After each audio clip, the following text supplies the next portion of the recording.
welcome to your Bowtie briefing from the North Carolina Medical Society. My name is Denna Suko, and I'm filling in for Chip Baggett. There are three things I'll cover this week for you, and that is the U.S. Congressional primary elections, as well as White Coat Wednesday events that took place this week, and your legislative update.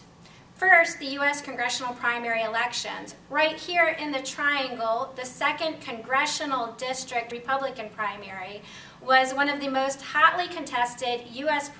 congressional primaries in the nation, featuring two incumbents, U.S. Representative George Holding and U.S. Representative Renee Elmers. Representative Holding won the Republican nomination.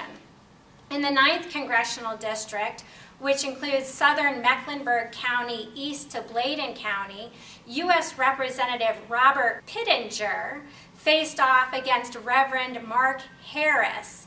That race could go into a recount, and you'll want to watch for that election result in the coming days.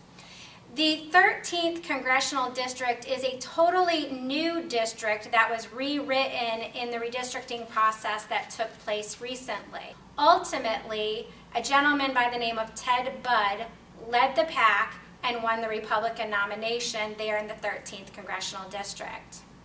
Moving on, the White Coat Wednesday events this week included the North Carolina Medical Group Managers Association's annual Advocacy Day event and White Coat Wednesday at the legislature hosted by the North Carolina Medical Society. Approximately 40 men and women representing the North Carolina Medical Group Managers Association participated in the event. They're an energetic crowd, and we were so happy to have them here. They participated in a full afternoon of legislative and policy briefings on Tuesday before heading to the legislature on Wednesday morning for meetings with legislators. We also had a local endocrinologist and his own endocrinology white coat day at the legislature on Wednesday. In other legislative news, Senator Tom Apodaca announced his intentions with regard to Certificate of Need reform this week. He announced his intention to introduce a bill that would repeal the state's Certificate of Need laws by 2021. Well, that brings you up to date for this week. Be sure to watch next week for another Bowtie briefing from the North Carolina Medical Society.